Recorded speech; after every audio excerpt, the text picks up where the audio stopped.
Para mí es una alegría llegar aquí y llegar al final de este libro de Génesis que hemos empezado, lo iniciamos desde el año pasado. Seguramente muchas de ustedes han estado con nosotras durante este tiempo y ha sido maravilloso ir a través del libro de Génesis, como es maravilloso ir a través de la palabra del Señor.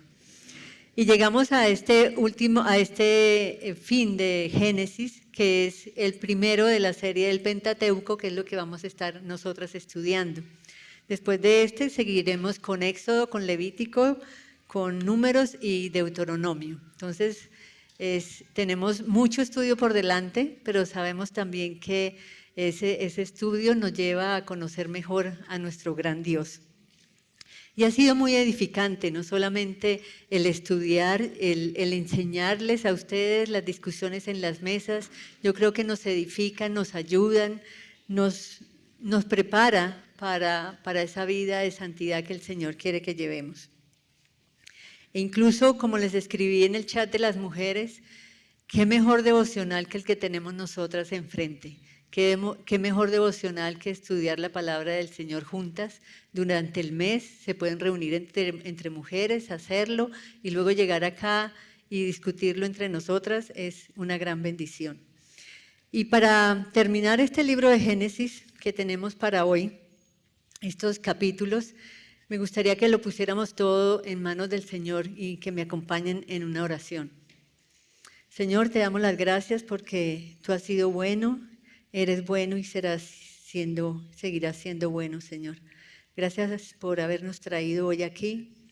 Gracias por haber dispuesto el corazón de cada una de mis hermanas para llegar acá, para dejar las cosas del día a día, las responsabilidades, el trabajo, tantas cosas, Señor, que tú pones en nuestra mesa, pero sabemos que el llegar aquí y el estar acá es por tu gracia y por tu misericordia. Gracias, Señor, por cada una de ellas. Señor, guía este estudio, guía mis palabras, que sean palabras que exalten tu nombre. Si hay algún error, cámbialo, Señor.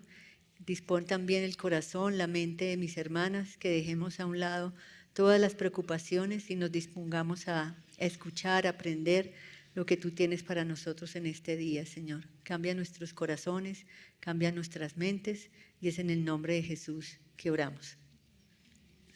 Bueno, como nuestra última reunión fue en octubre del año pasado, acerca de Génesis, entonces vamos a hacer un breve resumen. Un breve es poquito porque no podemos ir otra vez a todos los libros, pero vamos a hacer un breve resumen para llegar a nuestro capítulo, que es el 37. Entonces empezamos con Génesis 1. Génesis 1 dice, en el principio, 1:1 dice, en el principio creó Dios los cielos y la tierra. Eso lo vimos. O sea que Dios es creador. Él creó los cielos y la tierra. Y si nos ponemos a analizar eso, es muy profundo, porque dice que Dios es el creador, nadie más, y que Él creó todo lo que vemos y no vemos. Él es el creador. Que Él creó a Adán y Eva, los puso en el paraíso. Y estudiamos que Dios es el creador y no nosotros, que somos criaturas creadas por Él, que somos finitas porque Dios es infinito, nosotros somos finitas, que Dios es inmutable. Hemos aprendido que Dios es soberano y que Dios reina por sobre todo. También aprendimos en el capítulo 3 de Génesis que Satanás vino a destruir. Pero vemos la promesa también que estudiamos en Génesis 3:15, la redención para la humanidad, porque Dios es quien gobierna y Él tenía el plan de redención. Él, una simiente que es el Señor Jesucristo, la simiente que aplastará la cabeza de la serpiente y también el dolor de la simiente que vemos en la cruz. Pero Satanás será derrotado y Dios será glorificado. Pero tenemos que tener claro que la historia que Dios ha planeado no es acerca de nosotras, no es acerca de ti y no es acerca de mí. La historia de la Biblia es acerca de Dios y de su Hijo, no es acerca de nosotras. También vimos que Dios cumple sus promesas no importando las maquinaciones de Satanás. como las estudiamos. Por ejemplo, que Caín haya matado a su hermano Abel, o la maldad del hombre cuando hubo tanto pecado que el Señor decidió destruir el mundo con el diluvio. O también el orgullo del hombre que estudiamos cuando hizo la Torre de Babel y Dios confundió las lenguas.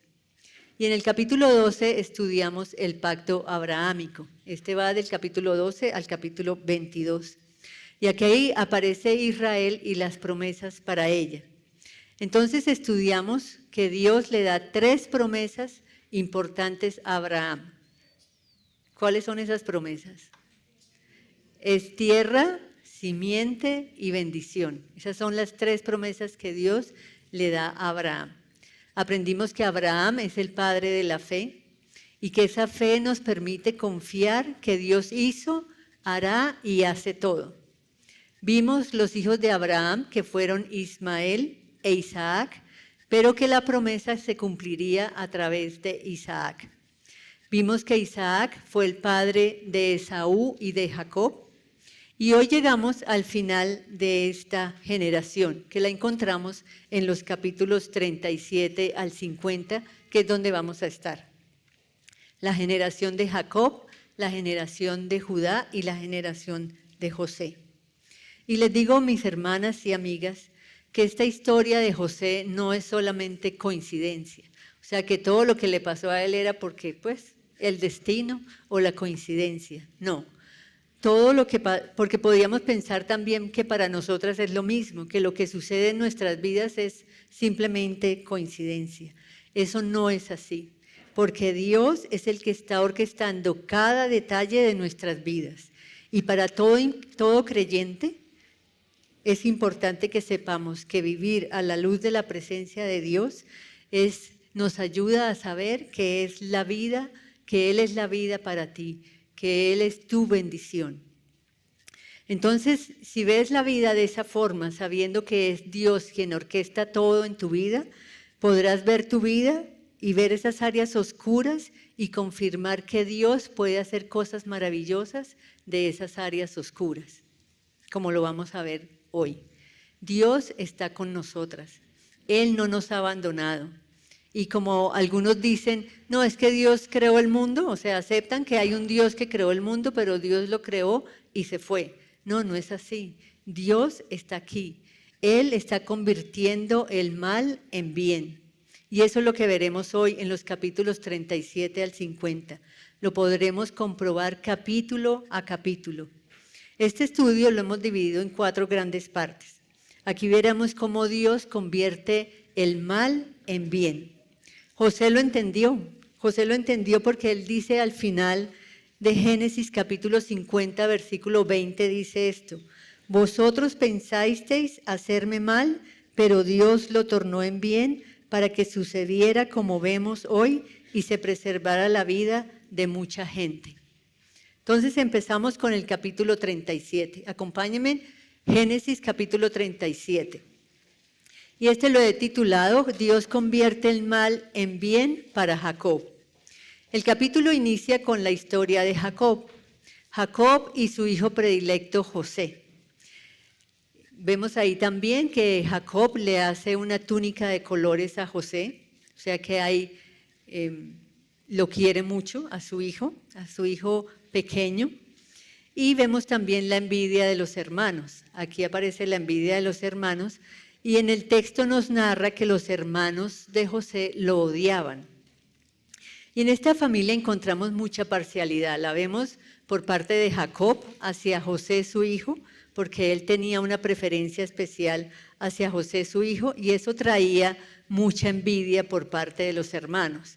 Y seguramente ustedes en el contexto familiar también lo han podido percibir, o de un lado o del otro.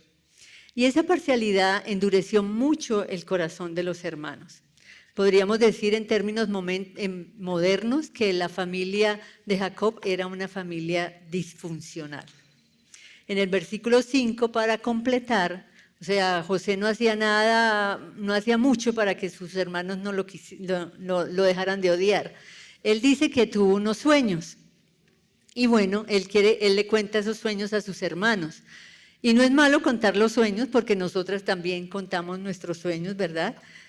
Pero en el caso de José, y debido a la relación con sus hermanos y lo que decían los sueños, lo que hizo fue aumentar el odio que los hermanos tenían por él. O sea, José no se ayudaba para nada. Veamos la respuesta que tienen los hermanos después de escuchar lo de los sueños que José les cuenta. En el versículo 8 dice, y sus hermanos le dijeron, ¿acaso reinarás sobre nosotros? ¿O acaso te enseñorearás sobre nosotros? Y lo odiaron aún más por causa de sus sueños y de sus palabras. Miren, ahí se estaba cocinando como un caldo de odio. Cada vez aumentaba más el odio. En el versículo 19, los hermanos ven llegar a José. Y ellos no dijeron, uy, venga, le hacemos aquí una broma o lo molestamos porque él es muy cansón, porque él es un chismoso con nuestro papá, que a toda hora está contando las cosas que hacemos y preciso cuenta lo malo que hacemos. No, ellos llegaron y dijeron, porque en su corazón había crecido mucho odio por José. Entonces lo que ellos dijeron es, matémoslo. Los hermanos se unieron y dijeron, no, pues matémoslo. ¿Cuánto odio, verdad? Tanto era su odio que tramaron un plan completo para matarlo. Pero Rubén se interpone, el hermano, y les dice, no derramemos su sangre, y no lo matan. Entonces lo arrojan a un pozo. Bueno, entre tanto malo, lo menos malo, lo arrojaron a un pozo. Y en el versículo 25 nos dice que después de que lo arrojaron al pozo, se sentaron a comer, como si nada. O sea, tiraron al pobre muchacho al pozo y se sentaron a comer. Esto nos habla de lo insensible que ellos eran y aún cómo se había endurecido su corazón. Recuerden, José era el hermano. Yo me imagino a José gritándoles desde el pozo, sáquenme de aquí, por favor, no me dejen aquí, yo les regalo la túnica, yo no les vuelvo a decir nada a mi papá. No, ellos siguieron comiendo tranquilos. Y aparece en la escena Judá. Y él les dice, no maten a José. Lo mejor que podemos hacer es venderlo. O sea, primero lo iban a matar, luego lo echaron en un pozo y ahora dice él, lo mejor que podemos hacer es venderlo.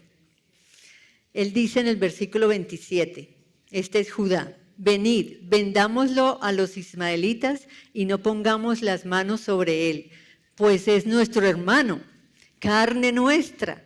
Y sus hermanos le hicieron caso. O sea, Judá está diciendo, es nuestro hermano, es carne. ¿Cómo lo vamos a ni siquiera matar? No lo echemos al pozo, vendámoslo. Entonces vemos aquí que Judá es el líder del grupo. El líder para hacer lo malo, pero es líder. Porque van a vender a su propio hermano como esclavo. Y eso nos pasa a nosotras. Nosotros podemos decir que hacemos obras buenas. No, nosotras hacemos obras malas. Todo lo que de nosotros sale es malo. Lo único que podemos hacer bueno es pecar. Entonces, lo que hace Dios en nosotras es eso lo bueno. No pienses que tú eres una mujer buena. Es lo que hace Dios en ti que es bueno. Entonces vemos a Judá, que es el líder del grupo, y estos hermanos hacen una cosa atroz. Es una locura. ¿Cómo van a vender al hermano? ¿Cómo podríamos? Eso es ni en los peores noticieros. O sea, ¿cómo se escucha eso? La familia nos muestra la maldad del hombre. Estos hombres nos muestran cuán grande puede llegar a ser la maldad del hombre. Y podríamos preguntarnos, ¿cómo puede salir algo bueno de esto? ¿Puede salir algo bueno de esta familia? Pero solo Dios convierte lo malo en bueno. La maldad de ellos no acaba aquí. Ellos cogen la túnica de colores, matan un cabrito, llenan la túnica de sangre y se la llevan a su padre y le dicen, versículo 32, y enviaron la túnica de muchos colores y la llevaron a su padre y dijeron, encontramos esto, te rogamos que lo examines para ver si es la túnica de tu hijo o no. ¿Ven tanta maldad? Están hablándole a su papá, están hablándole de su hermano. Y hicieron toda esa trama. Cogieron el cabrito, lo mataron, untaron la túnica de sangre y la llevaron a su padre. Esto es como una película de horror, de esas de Netflix que salen ahora todas raras y uno dice, uy, no, mejor ni las veamos. Entonces, ¿qué pasa? Jacob reconoce la túnica, claro, y él dice, es la túnica de mi hijo. Esto es muy malo, pero si vamos atrás, estamos en el capítulo 27, versículo 33, vemos un Jacob que engañó a su padre vistiéndose como su hermano Esaú, ¿recuerdan? Entonces Dios le está diciendo a Jacob ahora, tu pecado te alcanzará. Hace mucho tiempo pensaste que te saliste con la tuya con tus maquinaciones contra Dios. Hace mucho tiempo que podías engañar a tu padre sin consecuencias. Tú pensaste que a Dios no le importa el mal que hiciste. Estás equivocado, Jacob. Dios no puede ser burlado. Cosecharás lo que sembraste.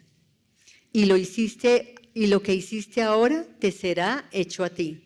Y eso es lo que le sucede a Jacob. Ha sido engañado igualmente como él engañó a su padre. ¿Y por qué diseñó Dios todo esto? En parte fue para disciplinar al engañador Jacob. Esto es mal convertido en bien. Hermanas, a veces el mal ocurre en nuestras vidas porque Dios quiere disciplinarnos. Dios nos está disciplinando cuando suceden cosas malas en nuestra vida, a veces. Y cuando esto sucede, tienes que entender que no es simplemente mal. Dios está trabajando en nuestras vidas. Esas pruebas es porque Dios está trabajando en nuestras vidas. Y esta es la vida de Jacob, que es nuestro primer punto.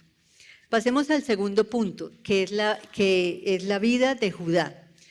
Vamos al capítulo 38 y en el capítulo 38 cambia la escena. Podríamos decir que el capítulo 37 al 50 es la vida de José, ¿verdad? Pero llegamos al 38 y todo cambia. Entonces empiezan a hablar de Judá. Pero ¿saben por qué? Porque Judá es importante. Es la línea de la simiente. Es el líder a quien los hermanos escucharon. Lo vimos ahora en un momento. Y vemos en este capítulo cómo él es bueno haciendo el mal. El capítulo 38 también es una historia oscura, fea, pero está ahí con un propósito. Y nos habla de Judá. En el versículo 2 dice que él es un hombre lujurioso. Se va a Canaán y toma una mujer. Esa mujer le da hijos. Y en el versículo 7 dice que los hijos son malos a los ojos de Dios. O sea, los hijos malos, el lujurioso, y ahora, además de todo, es un mal suegro, porque si ustedes ven en la historia, le prometió el hijo menor a Tamar y nunca se lo dio. Entonces podríamos decir que Judá, según este capítulo, es un hombre egoísta, impulsivo, mentiroso y otras cuantas cosas más. Tamar descubre la maldad de su suegro Judá, porque ella lo conocía. Entonces vemos que en los versículos 15 y 16 de este capítulo 38, Tamar se cubre como una prostituta, Judá la vio y se apartó hacia ella. Tamar calcula todo, pues ella conoce a Judá, ella conoce cómo es Judá, porque entendía que el carácter era completamente pecaminoso y depravado de Judá, por eso ella hace eso. Entonces ella queda embarazada y Judá se indigna con ella cuando lo descubre y se irrita tanto que dice en el versículo 24, cuando le cuentan que su nuera está embarazada, sacarla y que sea quemada. Y luego Tamar dice en el versículo 25, ella envió a decir a su suegro, del hombre a quien pertenecen estas cosas estoy encinta. Y añadió, te ruego que examines y veas de quién es este sello, este cordón y este báculo. ¿Qué pasa aquí? Judá se da cuenta de que él ha sido un hipócrita. ¿Sabes lo que Judá dice de ella en el versículo 26? Ella es más justa que yo. Entonces, ¿qué reveló Tamar aquí en este capítulo? Que Judá era un hipócrita. Y así que esta es una lección moral para muchas de nosotras también. Hay muchas lecciones morales en la Biblia. Esta es una lección moral. Y es que a veces podemos ser tan orgullosas y ponernos una fachada hipócrita y llegamos a ser expuestas por personas verdaderamente justas. Debemos ser conscientes de esto.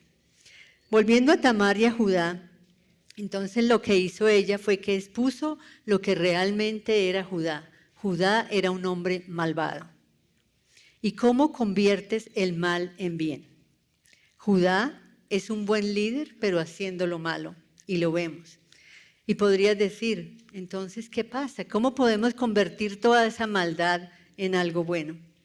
En parte, al igual que con Jacob, tendremos que ver cómo se desarrolla la historia y veremos cómo cambia Judá. Porque Dios incluso cambiará a este hombre malvado y lo transformará de una forma que nos vamos a quedar admiradas cuando veamos esto. Y vemos lo bueno que sucede después. Tamar queda embarazada y da a luz. Su primogénito, en el versículo 29, es su nombre, le ponen a este niño le ponen Fares. Y esto es un nombre distintivo, porque si vas a Mateo, capítulo 1, versículo 3, en la línea genealógica del Señor Jesucristo, adivina qué nombre aparece. Dice, Judá engendró a Fares de Tamar. Esta es la continuidad de la línea mesiánica. Este es uno de los nacimientos en la línea de la simiente en el libro de Génesis. ¿Y cuál es la lección aquí? Es simple. Incluso cuando las cosas son tan malvadas y las personas actúan con tanta depravación y las personas son absolutamente hipócritas y tan pecaminosas, el plan de Dios avanza. Su plan de la simiente aún marcha adelante a pesar de todas las personas. Bueno, hemos visto a Jacob, hemos visto a Judá y ahora vamos a ver a José, que sería nuestro tercer punto. Y esto va del capítulo 39 al 47. Vamos a verlo rápidamente. El capítulo 39. Vemos que José, recuerdan, José fue vendido, entonces él ahora es un esclavo y llega a la casa de Potifar. Potifar es el capitán de la guardia. Y en los versículos 2 y 3 de este capítulo 39 vemos que Dios bendijo la casa de Potifar y fue prosperada. Vemos que Dios cumple aquí su promesa que dijo, bendeciré a los que te bendigan. ¿Recuerdan? Dios en todo esto convierte el mal en bien. Y Dios también bendice a José. Dios está trabajando también en José. Él está trabajando en él. Él humilla a José, Él refina a José como hace con nosotras. Y aquí encontramos una historia que muchas conocemos. José enfrenta la tentación. Entonces la esposa de Potifar quiere que José cometa adulterio con ella. Y conocemos la respuesta de José. Versículo 9 dice, esto es la respuesta de José. No hay nadie más grande que yo en esta casa, y nada me ha rehusado excepto a ti, hablando de Potifar, pues tú eres su mujer. ¿Cómo entonces iba yo a hacer esta gran maldad y pecar contra Dios?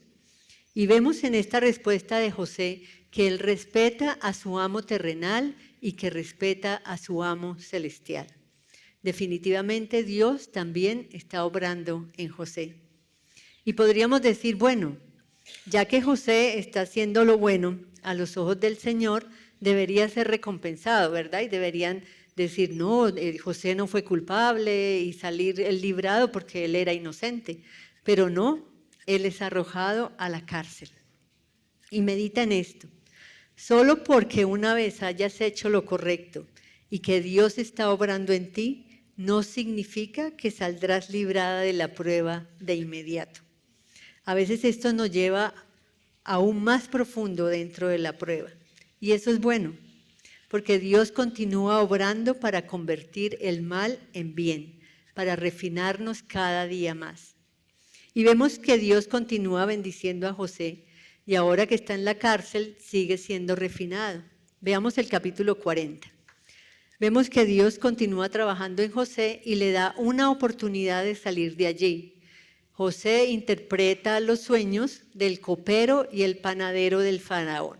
Al copero le dice que será restaurado en su puesto y al panadero que lo van a ahorcar. O sea, triste. El pobre panadero creyó que le iban a dar también una buena interpretación a su sueño, pero salió que a él lo iban a ahorcar. Y José le pide al copero que por favor lo recuerde cuando vaya otra vez a estar con Faraón. ¿Y qué pasa? ¿El copero lo recordó a José? No. ¿Por qué? Porque Dios continúa refinando a José. Por eso les digo que aquí no pasa nada por casualidad. Todo está orquestado por el Señor. Entonces, no porque haces lo correcto más de una vez, el Señor te sacará de la prueba de inmediato. Dios puede hacer mucho más en el refinamiento en nuestra vida. Y todo esto es convertir el mal en bien. Dios está purificando a José aún más y más. Y todo esto es para bien, pues Dios está preparando un escenario para lo que vendría después. Ahora, Faraón también tiene un sueño.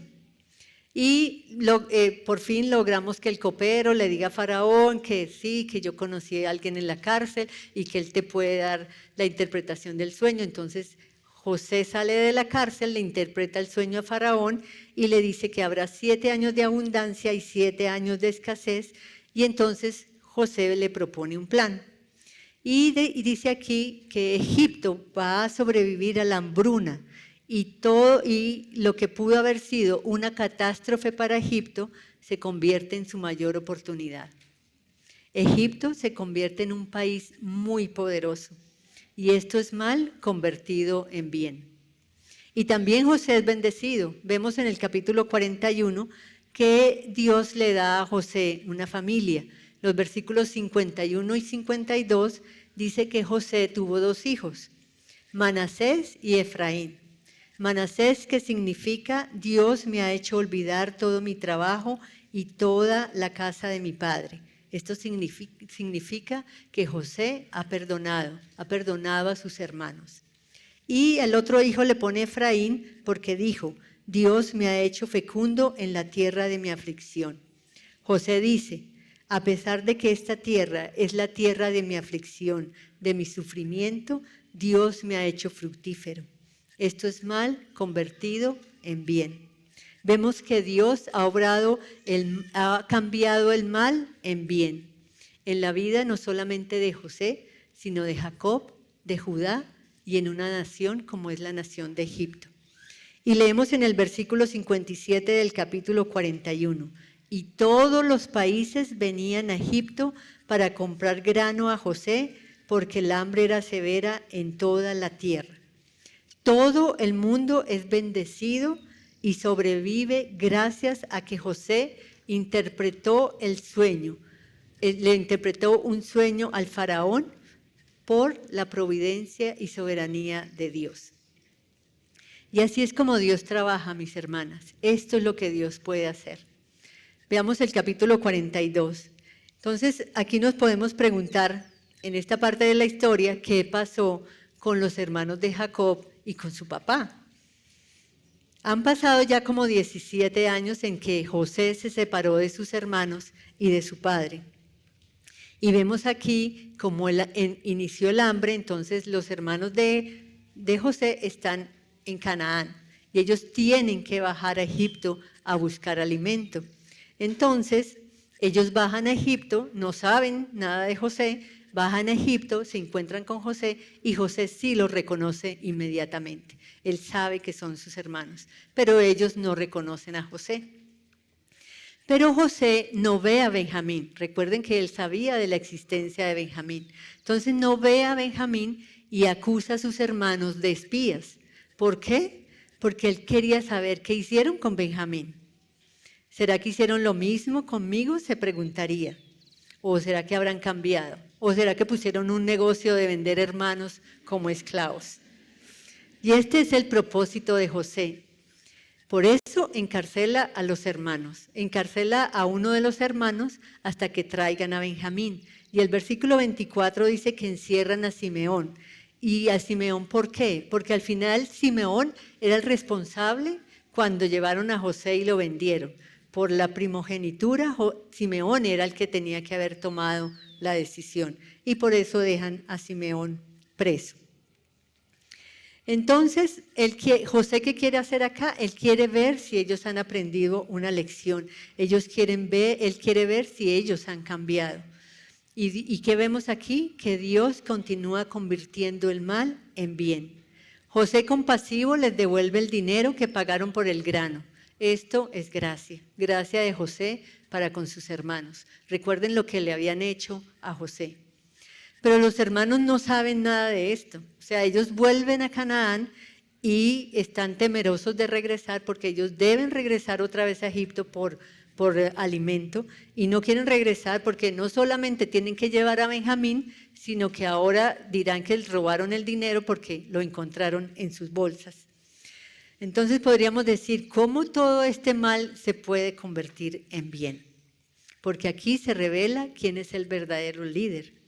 Ya están en Canaán nuevamente, síganme, están en Canaán con su papá Jacob, los hermanos, se les acabó el grano, tienen que volver a Egipto, entonces dicen, ¿cómo vamos a hacer? ¿Cómo vamos a llevar, cómo vamos a quitarle a Benjamín? ¿Cómo vamos a hacer que Jacob acepte que nos llevemos a Benjamín? Entonces Rubén interviene, intenta un plan bastante ridículo porque dice en el capítulo 42, versículo 37, entonces Rubén habló a su padre diciendo, puedes dar muerte a mis 2 hijos si no te lo traigo, ponlo bajo mi cuidado y yo te lo devolveré, hablando de Benjamín. O sea, le está diciendo a Jacob, que es el abuelo de los niños, que los mate si no le trae de vuelta a Benjamín. Sabemos que la familia era como rara, pero no, el abuelo no iba a matar a los nietos. Y comparemos lo que dice Judá. Aquel hombre del capítulo 37, recuerden cómo era de malvado Judá, ese orgulloso y malvado. Él dice en el capítulo 43, versículo 3, pero Judá le respondió diciendo, aquel hombre claramente nos advirtió, eso diciéndole a su padre Jacob, no veréis mi rostro si vuestro hermano no está con vosotros. Y el versículo 9 dice, yo me haré responsable de él, escuchen, de mi mano lo demandarás, si yo no te lo vuelvo a traer y lo pongo delante de ti, que lleve yo la culpa para siempre delante de ti. Vemos aquí que Judá ha cambiado. Aquel hombre que no asumía responsabilidad, ahora dice que él va a tomar la responsabilidad y dice que si no cumple va a ser desgraciado ante su familia. Y eso en esa cultura era algo muy horrible. Entonces aquí vemos a un Judá transformado, un corazón transformado. Este es Judá ahora. Así que después de que Jacob escucha lo que le dice Judá, él acepta que se vayan con Benjamín. Entonces vuelven otra vez a Egipto y cuando los ve José, como llevan a Benjamín, José llora al ver a Benjamín, porque él es testigo de lo que Dios está haciendo de cambiar el mal por bien. O sea, la familia ha cambiado. Pero José aún debe hacer algo más. Entonces leímos que José acusa a Benjamín de haberse llevado su copa. Y dice, José les dice, el ladrón se quedará aquí conmigo como esclavo. Lo que quiere José aquí es ver la reacción de ellos. Él quiere ver si no les importa dejar a su hermano de esclavo. Pero esta vez los hermanos no quieren perder a su hermano Benjamín. Y aquí Judá da un discurso que es muy importante en la Biblia. Capítulo 44, 32, 33. Escuchen esto. Este es Judá. Porque yo, tu siervo, hablándole a José, me hice responsable del muchacho con mi padre diciendo, si no te lo traigo, que lleve yo la culpa delante de mí, que lleve yo la culpa delante de mi padre para siempre.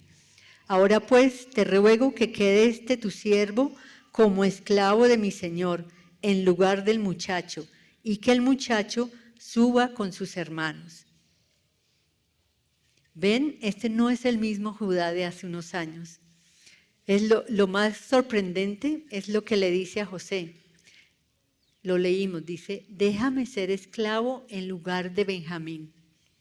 Esto es más que asumir una responsabilidad. Esto es sustitución. Y aquí nos damos cuenta de algo increíble. Judá no solamente está en la línea de la simiente. Aquí define qué significa ser el rey de Israel. No solo es ser fuerte, noble, valiente, es dar la vida por su pueblo. Esto es lo que define a los reyes de Israel. ¿Y saben hacia dónde apunta esto? Apunta directamente a la cruz, donde el verdadero rey de la línea de Judá, el león de Judá, el Hijo de Dios, el Mesías, él daría su vida como sustituto de su pueblo. José ve esto y llora. ¿Por qué? Porque ahora comprueba lo que Dios hace. Dios convierte el mal en bien. Dios ha convertido el mal en bien. Todo ha cambiado y el plan de Dios sigue adelante. Entonces vemos que Israel es reunido con su hijo que estaba perdido, pero ahora ha sido hallado. Es el mal convertido en bien. Entonces ellos se trasladan a Egipto, en una tierra de los egipcios considerada maldita que se llamaba Gosén, pero para los israelitas se convierte en una bendición. Y en una profesión que los egipcios despreciaban, ser pastores se convierte en su refugio y protección para Jacob y su familia. Dios está preparando a su pueblo. Y de hecho es impresionante. En Génesis 47, 27 dice esto: E Israel habitó en la tierra de Egipto, en Gosén, y adquirieron allí propiedades, y fueron fecundos, y se multiplicaron en gran manera. ¿Y dónde hemos escuchado esto antes, este lenguaje? Fecundos y multiplicados. Eso fue en Génesis 1, el mandato de Dios, fructificad y multiplicaos. Ese mandato sigue avanzando. O sea que Dios no ha abandonado su plan original. El plan de la creación sigue adelante. Dios está convirtiendo el mal en bien. ¿Y hacia dónde nos lleva todo esto? Hemos hablado de Jacob, hemos hablado de Judá, hemos hablado de José y hemos hablado de los hermanos. Pero ahora llegamos a nuestro último personaje, Jesús. Los capítulos 48 en adelante son acerca de Jesús. Jacob distribuye las bendiciones del pacto abrahámico sobre sus hijos, capítulo 48. Y algo interesante sucede. Jacob invierte el orden de los hijos de José, ¿recuerdan? Y pone al menor Efraín por encima del mayor Manasés. ¿Y por qué? Porque Dios siempre trabaja así. El mayor servirá al menor. Es el principio del reino de Dios. Pero esta vez Jacob no tiene que engañar para recibir la bendición. Simplemente se somete a la voluntad de Dios. Esto es mal convertido en bien. Luego en el capítulo 49, Jacob profetiza sobre el destino final de cada tribu de Israel. No solo es un resumen de sus vidas, sino es una visión del futuro. Y cuando llegamos a Judá, esto es lo que Jacob dice acerca de él. Génesis 49, 10 dice: El cetro no se apartará de Judá, ni la vara de gobernante de entre sus pies, hasta que venga Silo, y a él sea dada la obediencia de los pueblos. Silo es una palabra que significa paz. Este es el príncipe de paz. Este es Jesús. ¿Y qué hará Silo? Jacob dice esto en los versículos 11 y 12. Y lo leo. Él ata a la vid su pollino y a la mejor cepa el hijo de su asna. Él lava en vino sus vestiduras y en la sangre de las uvas su manto. Sus ojos están apagados por el vino y sus dientes blancos por la leche. ¿Qué significa esto? Significa que habrá tanta abundancia de vino que la gente lo usará como agua. Significa que los pollinos podrán ser atados a la vid porque la tierra será restaurada y renovada. Esta es la imagen del reino de Cristo.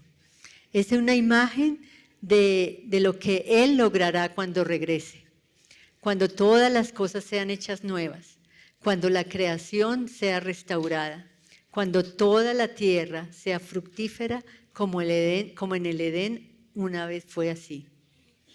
Cuando todas las naciones sean bendecidas a través de la simiente de Abraham. Y sabemos que Silo es Jesús. Porque cuando Él vino la primera vez, cabalgó en un asno a Jerusalén. Pero cuando Él venga otra vez, Él atará su asno a la vid escogida de una nueva creación. Y cuando Él regrese, hará lo que siempre ha hecho, convertir el mal en bien. Y llegando al final de este libro, en Génesis 50, los hermanos de José todavía tienen miedo. Bueno, ellos todavía recuerdan toda la maldad que le hicieron al pobre José. Entonces ellos creen que José va a tomar venganza contra ellos. Entonces se acercan con temor a él y le dicen que en capítulo 50, versículo 17, nuestro padre dijo que debías perdonarnos. Y José llora. ¿Por qué llora José? Porque finalmente entendió completamente quién es Dios. En Génesis 50, 20, José da el resumen de todo el libro de Génesis y lo leímos al principio. Dice Génesis 50, 20, vosotros pensasteis hacerme mal, pero Dios lo tornó en bien para que sucediera como vemos hoy y que se preservara la vida de mucha gente. Esto no es solamente el resumen de la historia de José, es el resumen de la historia de la humanidad. Satanás pensó hacer el mal en el Edén, pero Dios lo encaminó a bien. Satanás intentó destruir la simiente de la mujer, pero Dios preservó la línea del Mesías. El pecado entró al mundo y trajo muerte, pero Dios envió a su Hijo para traer vida. Jesús fue entregado a la cruz por manos impías, pero Dios usó esa misma cruz para traer redención al mundo. Eso es lo que Dios siempre hace. Y con esto la historia de Génesis termina. Pero la historia de la redención continúa. Apenas comienza. Israel ahora está en Egipto y Dios tendrá que sacarlos de allí, porque el plan de Dios seguirá, continúa. ¿Y de qué se trata este plan? Se trata de que nuestro Dios está con nosotros y pelea por nosotros. Él pelea para convertir el mal en bien y lo hará hasta el final de los tiempos. Porque en el Evangelio esto es lo que sucede. Nosotras estábamos bajo condenación. Nosotras estábamos muertas en nuestros delitos y pecados. Pero Dios envió a su Hijo y su Hijo pagó el precio en la cruz. Y su Hijo resucitó al tercer día para hacer nuevas todas las cosas. Para que los que creen en Él sean redimidos, para que no solo sean perdonados, sino sean hechos justos, para que no solamente sean hechos justos, sino adoptados como hijos de Dios, para que no solamente sean adoptados, sino glorificados, para que no solamente sean glorificados, sino que hereden todo lo que Dios ha prometido, y para que vivan en un mundo donde cada molécula será restaurada en justicia. Esto es el mal convertido en bien. Esta es la historia de la Biblia. Este es el mensaje de Génesis. Este es el Evangelio de nuestro Señor Jesucristo. Acompáñenme a orar. Te damos las gracias, Señor, porque en este libro de Génesis vemos esa promesa maravillosa que tú has hecho, Señor, para los tuyos. Gracias, Señor. Gracias, Señor, porque nos permites comprender, aprender, conocer. Sabemos, Señor, que nos podemos identificar con muchos de esos personajes, por orgullosas, envidiosas, malvadas, porque tenemos tanto pecado en nosotros, Señor, pero tú conviertes lo malo en bien. Y somos un grupo de pecadoras redimidas, Señor. Te damos las gracias por eso, te damos las gracias por tu Hijo Jesucristo, que vino a salvarnos. Señor, que este evangelio que hoy se ha predicado sea para salvación si alguien aquí no te conoce y que nosotras lo podamos hablar a otros, Señor, que no se quede aquí solamente. En el nombre de Jesús, amén.